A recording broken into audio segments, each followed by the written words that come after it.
আসসালামু আলাইকুম। অবিরাম বাংলা সংবাদে সবাইকে স্বাগত জানাচ্ছি আমি শারমিন সালাম। শুরুতেই সংবাদ শিরোনাম।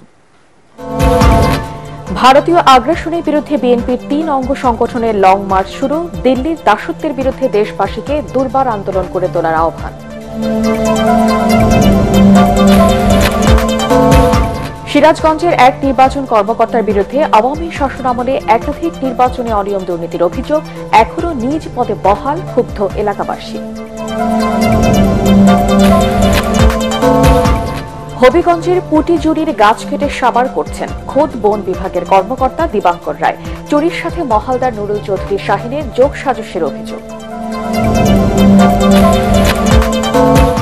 এবং দেশ স্বাধীন করতে অস্ত্র হাতে তুলে নিয়েছিলেন অনেক ডাক্তার। ময়মনসিংহ এলাকা হানাদার মুক্ত করতে লড়াই করেন কমান্ডার আব্দুল্লাহ আল মাহমুদ।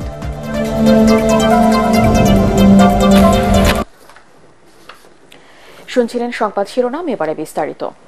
ভারতীয় আগ্রাসনের বিরুদ্ধে ঢাকা থেকে আগরতলা অভিমুখে লং মার্চ শুরু করেছে বিএনপির ৩ অঙ্গ ও সহযোগী সংগঠন ছাত্রদল, যুবদল ও স্বেচ্ছাসেবক দল। সকাল ৯টার দিকে রাজধানীর নয়াপল্টনে বিএনপির কেন্দ্রীয় কার্যালয়ের সামনে থেকে লং মার্চ শুরু করেছেন সংগঠনগুলোর হাজার হাজার নেতাকর্মী। এর আগে নয়াপল্টনে সংক্ষিপ্ত সমাবেশে বক্তব্য রাখেন ছাত্রদল, যুবদল ও স্বেচ্ছাসেবক দলের নেতারা। প্রধান অতিথি হিসেবে যোগ দেন বিএনপির সিনিয়র যুগ্ম মহাসচিব রুহুল কবির রিজভী। এ সময় তিনি বলেন, জয় বাংলা স্লোগান বিচারাধীন, তবে এটি বাংলাদেশের জাতীয় স্লোগান হতে পারে না। জয় বাংলাকে ভারতের পশ্চিমবঙ্গের স্লোগান বলে মন্তব্য করেন তিনি। শেখ হাসিনা আদালতের মাধ্যমে জয় বাংলাকে জাতীয় স্লোগান করেছেন।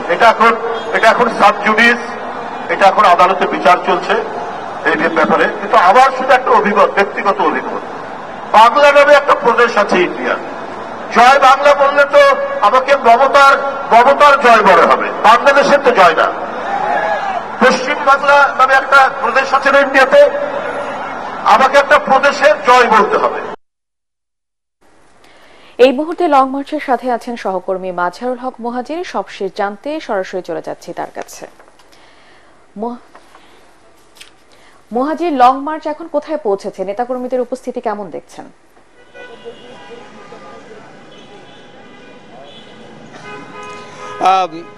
শারমিন, যেমনটা বলছিলেন যে আসলে আজকে বিএনপির যে লং মার্চ, আমরা সকাল থেকেই বিএনপির এই লং মার্চ ফলো করছি এবং সকাল 7টা থেকে নয়াপল্টন যে কেন্দ্রীয় কার্যালয় রয়েছে সেই কার্যালয়ে হাজার হাজার মানুষের উপস্থিতি আমরা দেখতে পেরেছি। নানান প্রান্ত থেকে ছুটে এসেছেন সবাই। আমি এখন এই মুহূর্তে অবস্থান করছি আরামবাগ এলাকায়। আপনারা দেখতে পাচ্ছেন যে লং মার্চের গাড়ি যাচ্ছে এবং আমরা কিন্তু সড়কের অবস্থা যেটা দেখতে পাচ্ছি যে অলমোস্ট 1 ঘন্টা ধরে গাড়ি যাচ্ছেই আর যাচ্ছে। এবং আমরা অনেকের সঙ্গে কথা বলেছি যারা এখানে এসেছেন, তারা বিভিন্ন এলাকা থেকে এসেছেন, বিভিন্ন শহরের, বিভিন্ন জেলার, বিভিন্ন নগরের নেতারা এসেছেন, বিভিন্ন ওয়ার্ডের নেতারা এসেছেন। একদম সব দলীয় একটা অংশগ্রহণ ছিল, ছাত্রদল, যুবদল এবং স্বেচ্ছাসেবক দলের নেতা কর্মীদের একটা অংশগ্রহণ ছিল। এরই মধ্যে স্বেচ্ছাসেবক দল, যুবদল এবং ছাত্রদলের সভাপতি, সেক্রেটারি যারা রয়েছেন তারা আগেই রওনা দিয়েছেন এবং সমাবেশ বিএনপির সিনিয়র যুগ্ম মহাসচিব রুহুল কবির রিজভী তার যে বক্তব্য ছিল তার বক্তব্যের মধ্য দিয়ে আনুষ্ঠানিকভাবে সংক্ষিপ্ত সমাবেশ শেষ হয় এবং সংক্ষিপ্ত সমাবেশের পর তাদের এই লং মার্চের যে যাত্রা সেটি শুরু হয়ে যায়। শারমিন, আপনাকে একটা বিষয় জানিয়ে রাখি যে আজকের এই লং মার্চটি আসলে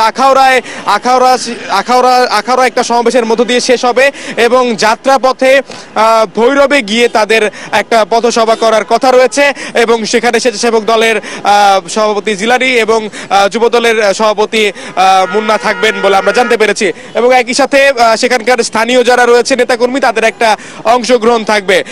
এর আগে সংক্ষিপ্ত সমাবেশে কিন্তু যারা রয়েছেন যুবদল, ছাত্রদল এবং স্বেচ্ছাসেবক দলের নেতাকর্মী যারা রয়েছেন তাদের কিন্তু বক্তব্যে খুবই স্পষ্ট ছিল যে ভারতীয় যে আগ্রাসন, বিশেষ করে সম্প্রতি যে ভারতীয় আগরতলায় যে উপ হাইকমিশন রয়েছে সেখানে হামলা এবং ভারতীয় মিডিয়ায় যে বাংলাদেশ নিয়ে অপপ্রচার রয়েছে সেটাকে কিন্তু কোনোভাবেই ভালোভাবে দেখছে না বিএনপি এবং সেটার প্রতিবাদ জানাতেই আজকে তাদের এই ঢল। এবং বিএনপি শুরু থেকেই ভারতীয় আগ্রাসনের বিরুদ্ধে ছিল এবং সব সময় থাকবে বলেও জানিয়েছে বিএনপির সিনিয়র মহাসচিব রুহুল কবির রিজভী।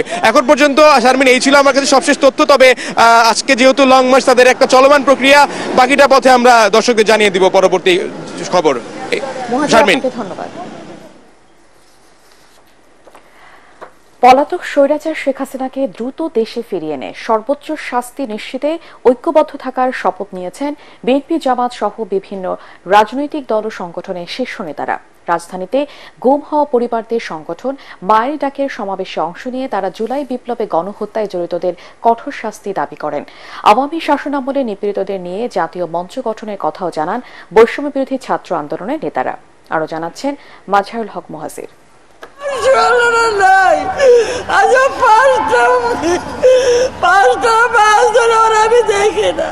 আওয়ামী লীগের শাসনামলে প্রিয়জন হারানো পরিবারের কান্না যেন থামছে না কিছুতেই। শহীদ না বেয়ারিস না, সে ওয়ারিস আসিরা, তুই দেখতে আমার ভাই বেয়ারিস না ওয়ারিস। গেল 15 বছরে গুম খুনের শিকার হওয়া ভুক্তভোগী পরিবারদের নিয়ে এই গণজমায়েতের আয়োজন করে সামাজিক অধিকার আদায় সংগঠন মায়ের ডাক। স্বজনদের ছবি নিয়ে দূর দূরান্ত থেকে সবাই আসেন ন্যায় বিচারের আশায়।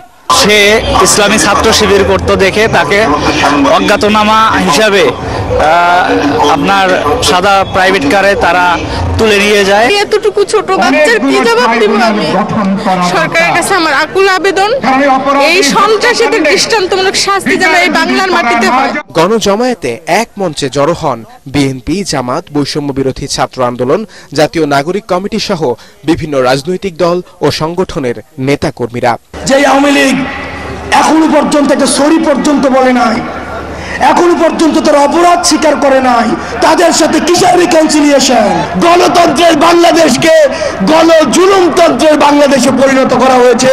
সেই বাংলাদেশকে আবার যদি কেউ ওই পুরনো কায়দায় ফিরিয়ে নিতে চায়, আমরা আর তাদেরকে সেই সুযোগ দিব না। রাজপথের লড়াইকে ভুলে যাবেন না, রক্তের বদলতের রক্তের যে বিচারের দাবি এসছে সেগুলোকে ভুলে যাবেন না।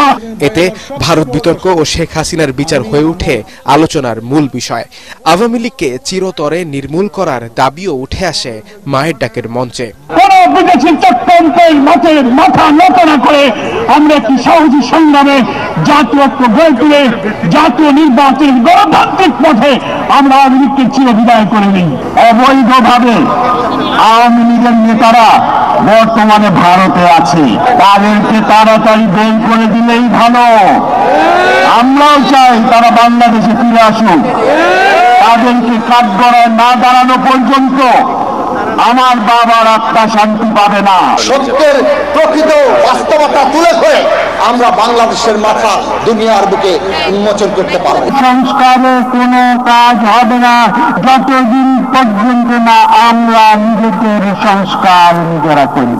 এ সময় ভিডিও বার্তায় ও লিখিত বক্তব্যে মায়ের ডাকের এই আয়োজনে সংহতি জানান বিএনপির ভারপ্রাপ্ত চেয়ারম্যান তারেক রহমান ও দলের মহাসচিব মির্জা ফখরুল ইসলাম আলমগীর। লিখিত বক্তব্য পাঠ করে শোনান আরেক চেনামুখ ইশরাক হোসেন।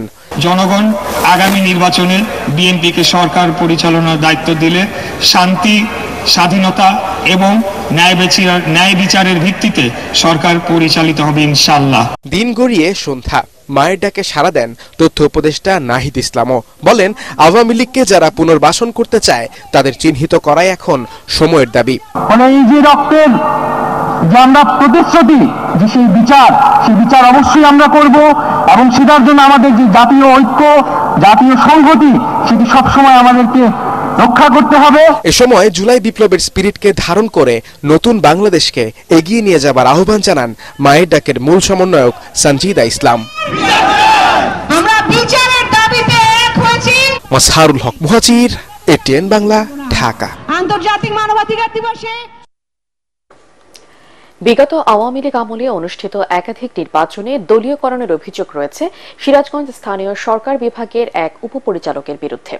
রিটার্নিং অফিসারের দায়িত্ব পালনকালে ভোট কারচুপির প্রমাণও মিলেছে আদালতে। এরপরও নিজ পদে বহাল বিতর্কিত তোফাজ্জল হোসেন। চাকরি বিচ্যুতির পাশাপাশি তাকে আইনের আওতায় আনার দাবি স্থানীয় রাজনীতিবিদ, মুক্তিযোদ্ধা সহ সচেতন মহলের। সিরাজগঞ্জ প্রতিনিধি ফেরদৌস হাসানের রিপোর্ট, জানাচ্ছেন ফারহিন ইসলাম টুম্পা। নবম জাতীয় সংসদ থেকে ইউনিয়ন, জেলা পরিষদ সহ প্রতিটি নির্বাচনে দলীয় প্রভাব ও অনিয়মের অভিযোগ রয়েছে তোফাজ্জল হোসেনের বিরুদ্ধে। গণসংযোগ থেকে শুরু করে ভোটের দিন ও নির্বাচন পরবর্তী হামলা মামলার শিকার হওয়া প্রার্থীদের অভিযোগ, বিগত সরকারের পাতানো নির্বাচনে মাস্টারমাইন্ডের ভূমিকায় ছিলেন রিটার্নিং অফিসারের দায়িত্বে থাকা এই উপপরিচালক।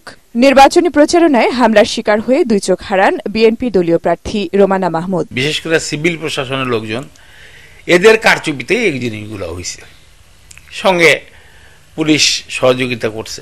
কিছু অস্ত্র, রামদা, হকি স্টিক, তারপরে আপনি রড, এগুলা নিয়ে ওরা আমাদের উপরে হামলা চালায়। আমার দুটি চোখেই গুলি লাগে। 2021 সালে পৌরসভা নির্বাচনে ভোট কারচুপি ও ফল উল্টে দেওয়ার অভিযোগে তোফাজ্জল হোসেন ও নির্বাচন অফিসার সহ 9 জনের নামে মামলা করেন তখনকার কাউন্সিলর প্রার্থী। তদন্তে ভোট কারচুপির প্রমাণ মেলে। তৎকালীন ক্ষমতাসীন কিছু ব্যক্তির প্রভাবে আমাকে পরাজয় দেখায়, 3 ভোটে পরাজয় দেখায়, যিনি 4 নম্বরে ছিলেন 4 নম্বরকে 1 নম্বর বিজয় হিসেবে ঘোষণা করছেন। কাস্টিং ভোটের 50% ব্যালট পেপার আদালতে উপস্থাপন করা হয়েছে। বাকি ব্যালট পেপার কোথায় গেল? বিতর্কিত ব্যক্তিদের বিরুদ্ধে ব্যবস্থা নেওয়ার দাবি রাজনৈতিক দল, মুক্তিযোদ্ধা সহ স্থানীয়দের। 15-16 বছরের যে সেটআপ, এই সেটআপটা পরিবর্তন করতে হবে। এই সেটআপ পরিবর্তন করতে না পারলে তাহলে তারা যে মানসিকতা নিয়ে আছে এবং যে মানসিকতা এখনো আছে, এবং আওয়ামী লীগের প্রতি সরকার যে সহযোগিতা করেছে, তারাই কিন্তু এখনো এই সেটআপের মধ্যে রয়েছে। এই পতিত সরকারের দোষরদেরকে বিতাড়িত করার পরে নতুন প্রশাসন নিয়ে যদি নির্বাচন করা যায় তাহলে নির্বাচন সুস্থ হবে। তবে এসব অভিযোগের বিরুদ্ধে আইনি লড়াইয়ের কথা জানান তোফাজ্জল হোসেন। নির্বাচনী ট্রাইব্যুনালে একটি মামলা হয়েছে এবং সেই মামলার প্রেক্ষিতে তৎকালীন জেলা নির্বাচন অফিসার সহ কয়েকজনকে বিবাদী করে একটি মামলা আনয়ন করা হয়েছে। এখন সেই মামলার সর্বশেষ অবস্থাটা আসলে এই মুহূর্তে আমি জানি না। তোফাজ্জল হোসেন বিগত নির্বাচনগুলোতে রিটার্নিং অফিসারের দায়িত্ব পালন করে বিতর্কিত হলেও রয়ে গেছেন ধরাছোঁয়ার বাইরে। Bureau report, ATN Bangla.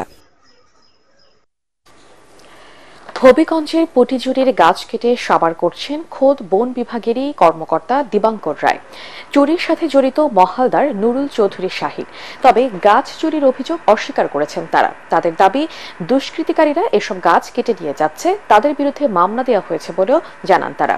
Habiganj প্রতিনিধি আব্দুল আলিমের রিপোর্ট, জানাচ্ছেন তামান্না জেরিফার। রেমা কালেঙ্গা, সাতছড়ি, শায়েস্তাগঞ্জ, রঘুনন্দন ও পুটিজুরি রেঞ্জ, এই 5টি বনবিট নিয়ে হবিগঞ্জের বনাঞ্চল। 2612 একর জায়গা জুড়ে পুটিজুরি বনবিটে আকাশনী, আগর, সেগুন সহ রয়েছে নানা প্রজাতির গাছ। দুঃখজনকভাবে পুটিজুরি বনবিট থেকে রাতের আঁধারে সেসব গাছ কেটে নিচ্ছে দুর্বৃত্তরা। প্রমাণ নষ্টের জন্য গাছের গুড়িতে আগুন ধরিয়ে মাটি দিয়ে ঢেকে রাখা হচ্ছে। গাছ চুরির পেছনে খোদ বন কর্মকর্তা দিবাঙ্কর রায় জড়িত বলে অভিযোগ স্থানীয়দের। সংশ্লিষ্ট কর্তারা এখানে দায়িত্ব পালনের পাশাপাশি তারা নিজস্ব বাণিজ্য করার সক্রিয় হয়ে ওঠে। চোর চক্রীদের সাথে তাদের গভীর সখ্যতা রয়েছে এবং তাদের একটা সিন্ডিকেট রয়েছে। তবে এসব অভিযোগ অস্বীকার করেছেন পুটিজুরি বনবিট কর্মকর্তা। এদিকে অভিযোগ রয়েছে ঘটনায় জড়িত পুটিজুরির একমাত্র মহালদার নুরুল হুদা চৌধুরী শাহিন। তিনি জানান, সরকারিভাবে গাছ বিক্রির তথ্যই শুধু তিনি জানেন। এদিকে পুটিজুরি বিটের জনপ্রতিনিধিরা বলছেন, গ্রামের নিম্ন আয়ের মানুষরা লাকড়ি সংগ্রহে বনে গেলে তাদের বিরুদ্ধে হয়রানিমূলক মামলা দেয়া হয়। এমন মামলা রয়েছে প্রায় 60-70টি। অনেক মামলা দিতেছে, খালি সব মিথ্যা মামলা। ওই যে বিডিও স্যারে মামলা করে আমরা উপরে, আমরা কোনো একদিন পাইছিও না। বিডিও বিচারে অনাকাঙ্ক্ষিত ভাবে, কারণ এই লাকড়ি কাম্বারে দৌড়াইয়া তার আবেগ কূপে অনেক মানুষে গাছ চুর মামলা দিয়া অনর্থক ভাবে গরিব মানুষে জড়াইয়া ফেলায়। পুটিজুরির এই বিশাল বনবিট থেকে এভাবে বৃক্ষ নিধন হলে একদিকে যেমন খালি হয়ে যাবে বনাঞ্চল, অন্যদিকে প্রকৃতি ভারসাম্য হারিয়ে হয়ে পড়বে প্রাণীশূন্য। Bureau report, ATN Bangla. মহান মুক্তিযুদ্ধ নিয়ে আমাদের বিশেষ আয়োজন, মুক্তিযুদ্ধের বিজয় গাথা।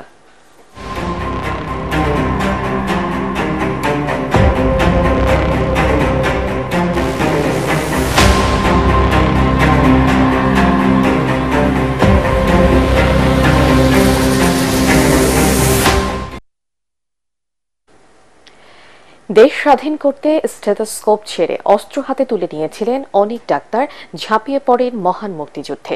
তেমনই একজন 11 নম্বর subsector commander doctor Abdullah Al Mahmud বীর প্রতীক, যিনি গুরুত্বপূর্ণ ভূমিকা রাখেন টাঙ্গাইল, ময়মনসিংহ, জামালপুর এলাকা পাক হানাদার মুক্ত করতে। এই বীর মুক্তিযোদ্ধার চাওয়া রাজনৈতিক স্বার্থের লড়াই নয়, লড়াই হোক দেশের উন্নয়নে। নিরঞ্জন দেব বর্মার ক্যামেরায় রিপোর্ট করছেন মাহবুব কবির চপল।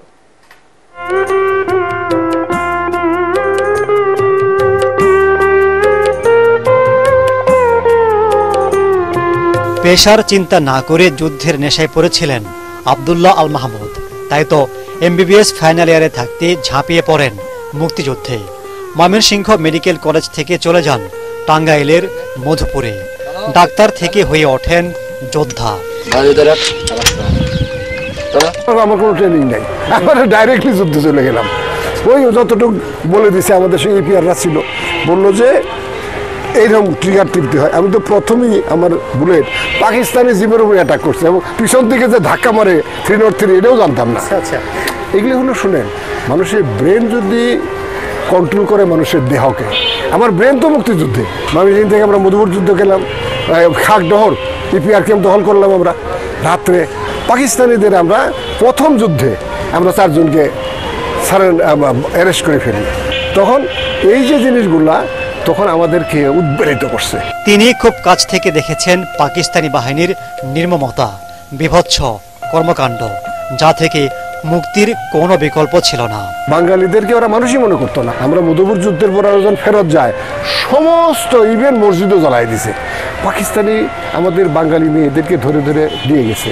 আমরা একটা ক্যাম্পে হালুয়াঘাট যখন দখল করি, ওই বাংকারের ভিতরে 15 জন আমাদের যুবতী নারীকে পেয়েছি, তাদের হত্যা করে ফেলে রাখছে বেনেট দিয়ে। তাদের ভাইটাল পার্টসগুলা বেনেট দিয়ে খুঁচায় মেরে ফেলে গেছে। স্বাধীনতায় গুরুত্বপূর্ণ অবদানের জন্য বীর প্রতীক খেতাব পান আব্দুল্লাহ আল মাহমুদ। ডাক্তারিও সম্পন্ন করেন। তবে যেমন দেশ দেখতে চেয়েছিলেন এতদিনেও তার বাস্তবায়ন না হয় আক্ষেপ আছে তার। স্বাধীনতার যে আকাঙ্ক্ষা বাঙালি একদম সিভিলাইজ সোসাইটি হবে, এটা তো হয় নাই। তিনি বলেন, স্বাধীনতা কিংবা মুক্তিযুদ্ধ নিয়ে অতি বাড়াবাড়ি যেমন ঠিক নয়, তেমনি অবমাননাও কাম্য নয়। জয় বাংলা স্লোগান, জয় বাংলা বলে তো আমরা গ্রেনেড মেরেছি, জয় বাংলা বলে তো যুদ্ধ করেছি। এটাকে অবমাননা কেন করে? এটা কেন করে? এটা আমি যুক্তি মনে করি যে আওয়ামী লীগের বাড়াবাড়ির জন্য। ওরা দেখছে জয় বাংলা বলে এরা অত্যাচার করতেছে, লুট করতেছে, এই যুক্তিতে কিন্তু এরা করতেছে। মুক্তিযুদ্ধের ইতিহাসকে কেউ অবমাননা করলে আমরা আবার রুখে দাঁড়াবো, এটাই হলো আমার কথা। মুক্তিযুদ্ধের সঠিক ইতিহাস নতুন প্রজন্ম জানুক, সেটি চাওয়া এই বীর মুক্তিযোদ্ধার। মাহবুব কবির চপল, এটিএন বাংলা, ঢাকা।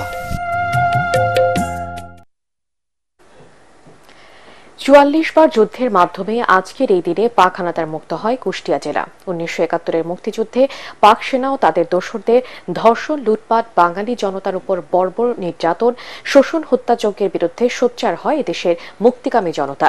এই যুদ্ধের মাধ্যমে কুষ্টিয়ার স্বাধীনতাকামী জনতা পাকিস্তানি সেনা ও রাজাকারদের সম্পূর্ণভাবে পরাজিত করে 11ই ডিসেম্বর জেলাকে স্বাধীন করে। এই দিনে কুষ্টিয়া হানাদার মুক্ত হওয়ার খবর ছড়িয়ে পড়লে হাজার হাজার মুক্তিকামী মানুষ কুষ্টিয়া শহরে ছুটে আসেন এবং মুক্তিযোদ্ধারা শূন্যে রাইফেলের গুলি ফুটিয়ে উল্লাস করেন। 1 তারিখ থেকে 16 তারিখ পর্যন্ত কুষ্টিয়া ছিল মুক্ত। সারা বাংলাদেশ পাক হানাদার বাহিনীর দখলে, একমাত্র কুষ্টিয়া জেলা পাক হানাদার বাহিনীর থেকে মুক্ত করা হয়েছিল এবং আমরা তখনই পতাকা উড়াই দিয়ে তখন আমরা পুরোপুরিভাবে স্বাধীন হয়ে গেছি, এরকম একটা ভাব আমাদের ভিতরে। ঘন কুয়াশার কারণে 9 ঘণ্টা বন্ধ থাকার পর পাটুরিয়া দৌলতদিয়া নৌরুটে আবারও ফেরি চলাচল শুরু হয়েছে। মঙ্গলবার রাত 12:30 থেকে ফেরি চলাচল বন্ধ রাখা হয় বলে জানান ঘাট কর্তৃপক্ষ। সন্ধ্যার পর থেকে নদী এলাকায় ঘন কুয়াশার কারণে ফেরির মার্কিং বাতির আলো অস্পষ্ট হয়ে পড়ে। এজন্য দুর্ঘটনা এড়াতে পাটুরিয়া দৌলতদিয়া এবং আরিচা কাজিরহাট নৌরুটে ফেরি চলাচল সাময়িকভাবে বন্ধ রাখা হয়। পরে কুয়াশা কমে যাওয়ায় সকাল 9টা থেকে 2টি রুটে ফেরি চলাচল স্বাভাবিক হয়েছে। এবারে পার্টেক্স খেলার খবর।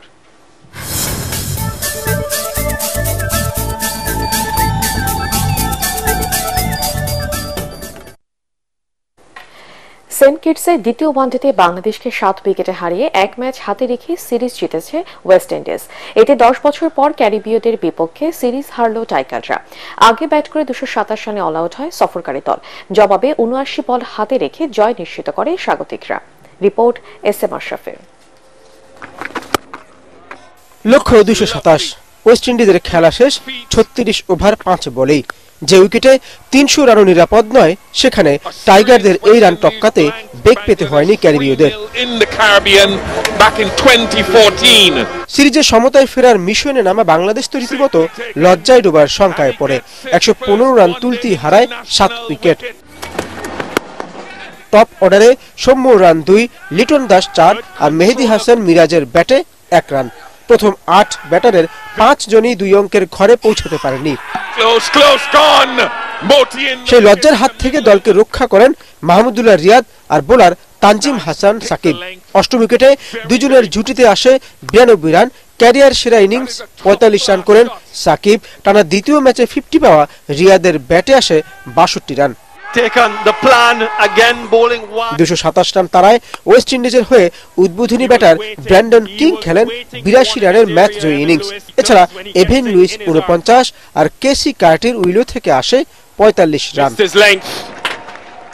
S M Ashraf, ATN Bangla. শেষ করার আগে সংবাদ শিরোনাম আরেকবার। ভারতীয় আগ্রাসনের বিরুদ্ধে বিএনপির 3 অঙ্গ সংগঠনের লং মার্চ শুরু। দিল্লির দাসত্বের বিরুদ্ধে দেশবাসীকে দুর্বার আন্দোলন গড়ে তোলার আহ্বান।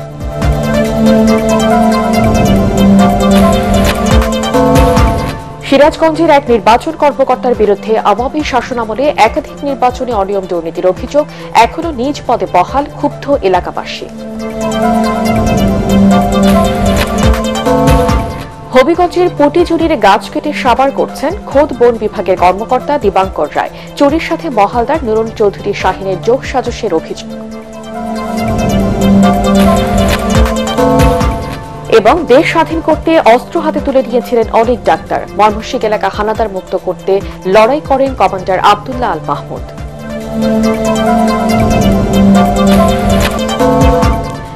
পরবর্তী সংবাদ দেখার আমন্ত্রণ জানিয়ে এখনকার মতো শেষ করছি। এটিএন বাংলা সংবাদ ইউটিউবে দেখতে ব্রাউজ করুন youtube/ATN Bangla News।